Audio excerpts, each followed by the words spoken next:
Minister of State, Ms. Josephine Teo, Grassroots Advisors, Mr. Michael Lim, Chairman of LTA and LTA Board members, Mr. Koh Yong Guan, Chairman SMRT and SMRT Board members and officials, grassroots leaders, and I see many residents, including from Tanjong Pagar, GRC. Very good afternoon to all of you, and may I take this opportunity to wish everyone a very happy new year. And in view of the fact that we are just slightly over a week away from the Chinese New Year, 新年快乐，祝福大家龙马精神，身体健康。2011 was an eventful year for the land transport sector. We faced a major setback with the two severe service disruptions along the north-south line in December last year. But rest assured that we have learned useful lessons from the incidents, and Singaporeans can be sure that the Ministry of Transport, the regulator, the operators will do all that is necessary to put things right and to improve the system. But 2011 was also a year that we opened the Circle Line in full, with Circle Line stages 4 and 5 from Marymount to Harbourfront opening just 3 months ago in October. And since then, the average ridership along the Circle Line has increased to about 300,000 passengers. And they use this for a variety of different reasons, including visiting the shops and enjoying the food that is found all along the Circle Line. And we expect ridership to continue to grow as more commuters experience the convenience and the connectivity that the Circle Line brings.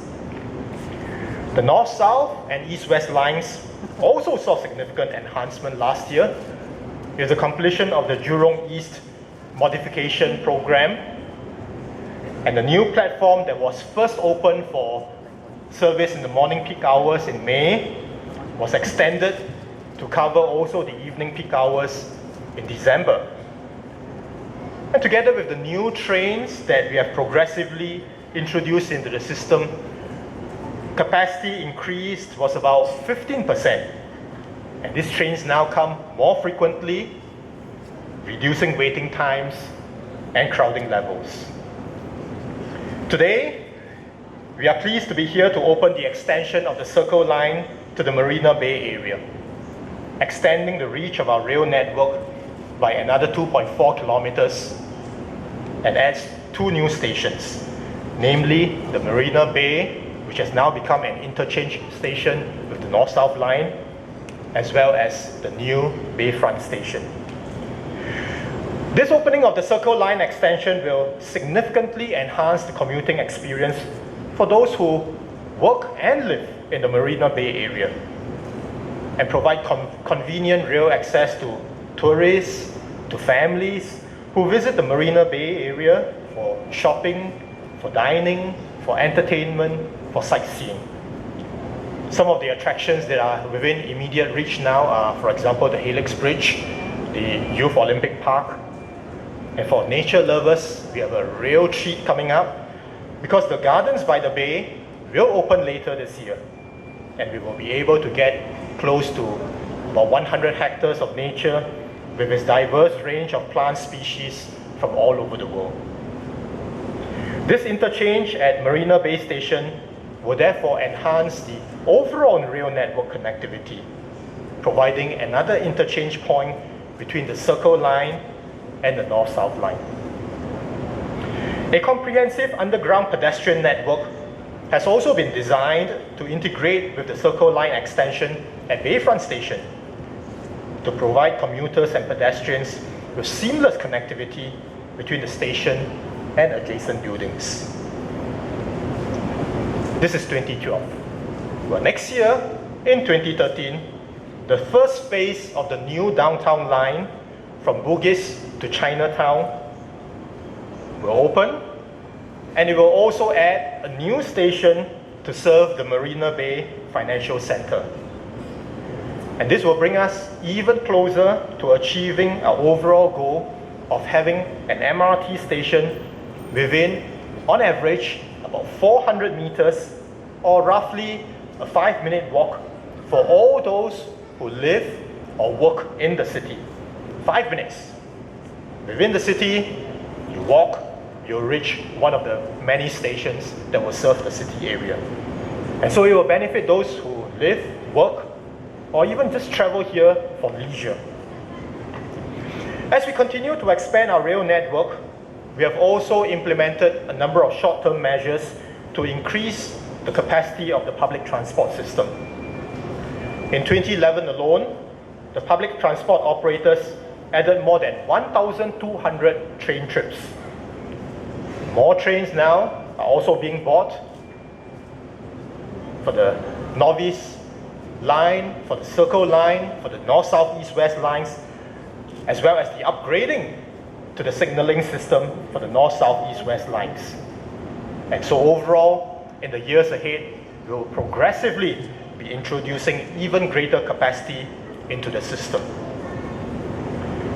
I had also previously mentioned that LTA will be putting in place a program to partner the bus operators in ramping up bus capacity significantly over the next few years.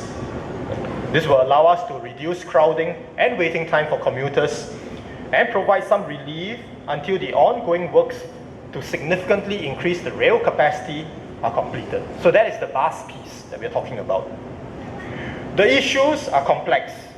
We will need to study carefully how government can help the two bus operators to grow their bus fleet as well as bus captains in a sustainable manner.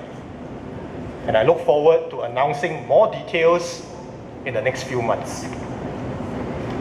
On the demand management side, SMRT enhanced their morning pre-peak discount scheme last year to encourage travel on the SMRT's rail lines during the morning off-peak hours.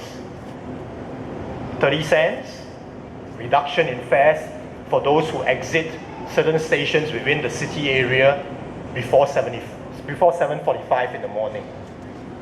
Recently, the LTA also announced that it is collaborating with the National University of Singapore and Stanford University on what is known as the Joint Incentives for Singapore Commuters, or the InSing study.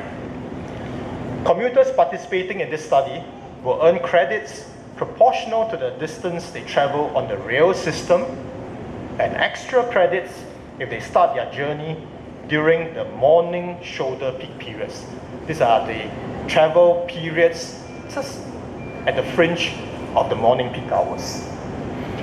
This is still a relatively new area, a new concept that is being introduced.